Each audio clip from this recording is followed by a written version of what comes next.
Everyone, welcome back to Lifey Technologies YouTube channel, and thank you so much for watching this episode. So this is another episode of our Huawei Lab simulation series, and in our last episode we discussed how to implement OSPF stub area on Huawei routing devices. So if you remember well, with the OSPF stub area we are restricting the external LSAs from being propagated into a stub area. So for example, we have external LSA that are being generated on R6 when we are doing route import from ISIS to OSPF. So we generate the external LSAs, and these external LSAs, they will be propagated into the other areas. So when we do a stub area implementation, we are restricting this external LSAs from being propagated from our backbone area into the stub area that we've configured in this case. So we will only have type 1, type 2, and type 3 LSAs. And for us to be able to access the external networks, we will be using a default route that will be injected by the ABR, the area border router. So if I go back to the topology, you can see that we implemented ISIS protocol between R6 and R7, and we did route import from ISIS to OSPF. So when you check on R6 and display current configuration OSPF, you will see that we are importing ISIS routes into OSPF. And then on this R3, if I display OSPF LSDB, you can see that we have some external LSAs have been generated on R3. Again, if I check on R5, display OSPF LSDB, you can see that we have these external LSAs have been propagated from R5 to from other areas into area 2 that is having R2 and R5. If I check on R4 and I display OSPF LSDB, you will see that we only have type 1, type 2, and type 3 because we've configured this area as a stub area. If I show you the OSPF configuration OSPF, you can see that we've configured this area as a stub area. So you can see that the stub area is only limiting external LSAs from being propagated into this area, but we still have so many summary, the inter-area LSA that have been propagated into this area.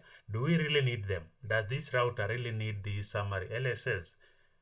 Many times it doesn't have to get all these summary LSAs, because if we have a default route, then we can just go ahead and use the default route to also access all the other inter-area networks that we need to be able to access from our stub area. So what we will do is we need to go ahead and also restrict the summary LSAs from being propagated into this area, and this implementation will be doing it on R5. So if you check R5, you can see that it's getting the external LSAs. If you check on R4, because we've done stub area implementation, we'll find that we are only getting type 1, type 2, and type 3 summary LSAs.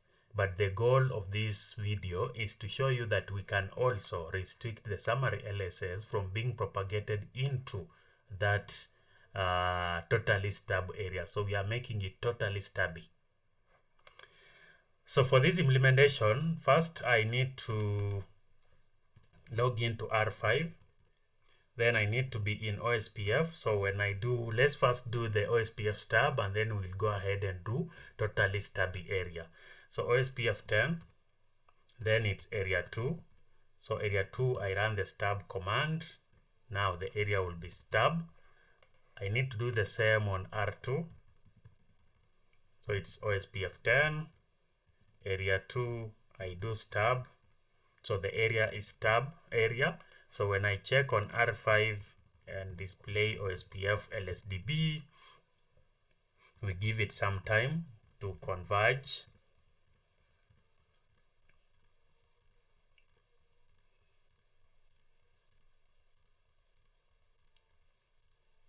So that adjacent is coming up. Let me display OSPF neighbor. So remember again, if you want to implement stub area, you always have to configure this command on all the different routers in that stub area. So if I display OSPF neighbor, display OSPF peer brief, you can see that we have an adjacency that is up. I can display OSPF LSDB, and with this you can see that we are not getting the external routes that we are getting before. From this, I think it may have already disappeared, but you can see that now, same as on R4, we are only getting type 1, which is the router LSAs, type 2, the network LSAs, and type 3, the summary network LSAs. So the next step is to now go ahead and implement the Totally Stub area. So with Totally Stub area, I've mentioned that we are also restricting the type 3 LSAs from being propagated into this area, and we expect to reach all the external networks using the default route that will be injected from the ABR. In this case, the ABR will be R2. So I'll start with R5 again. I'll do the command stub, and when you use a question mark, you have no summary. So when I do no summary, it means I've implemented the Totally Stubby. We will not be getting summary routes into this area. So I click, and then also same way we explain when you are doing the stub area, you also need to apply this command on all the routers in this area. So on R2, I'll also do stub and then no summary. Then we'll wait the adjacency to come up, display OSPF neighbor. So it's now full, display OSPF neighbor, display OSPF peer brief. You see that we have an adjacency to router. This is router 5. Remember, with the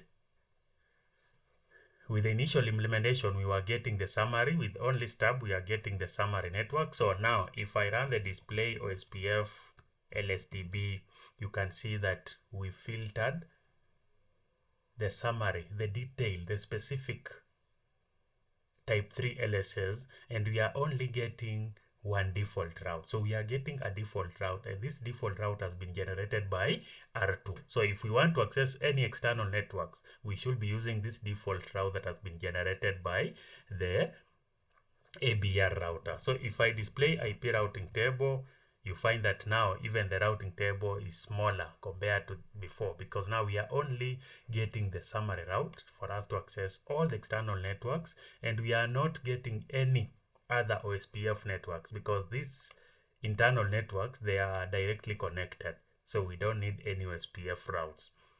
But for us to access the external network, that's where we need the OSPF, and this OSPF route has been injected from the ABR, and it's a default route. So we've reduced the size of the routing table, we've reduced the size of the LSDB, and even we've improved on the stability of the network. If there are some external flaps, we won't be able to experience those flaps because we only have a default route. So this is how you implement the stub area. And of course, there are some specific scenarios where you cannot configure an area as a stub. For example, if we have an ASBR, for example, in area 3, we cannot configure this area as a totally stub area. Why? Because we have an SBR, and this SBR is injecting other external routes, so we cannot configure it as a totally stub area. Also, if you have a virtual link that is passing through this area, you cannot configure this area as a stub area, as a totally stub area, that is. So you need to understand which scenarios you can do totally stub area, which scenarios you cannot do the totally stub area.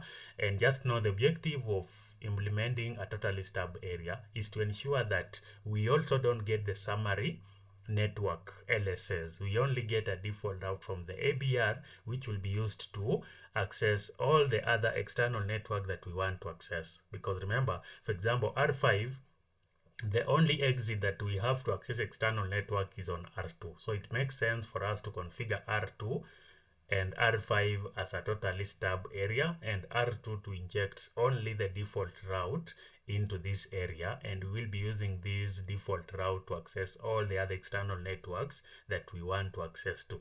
So this is it. This is how you implement the Totally Stub area. You just need to run the command stub no summary. So no summary means we are not allowing summary routes to come in, and we will have a default route that is injected by the ABR for us to reach to the external networks. And that is it for the Totally Stub area implementations. So I hope you've enjoyed this session. I hope you've understood the difference between stub and Totally Stub area. So with stub, you are allowing in the type 3 or the inter-area LSAs, the type 3 summary LSAs. But with Totally Stubby, you are restricting the detailed type 3 LSAs from being propagated into this area, and you only have a default route that is injected by the ABR. So in both scenarios, stub and Totally Stubby, we have a default route that is being injected for us to access the external networks. Thank you so much again. I hope you've learned something. I hope you've enjoyed this session. Just remember to subscribe to our channel. Remember to like this video. Remember to share with your connection, and see you again in our next episode. Bye.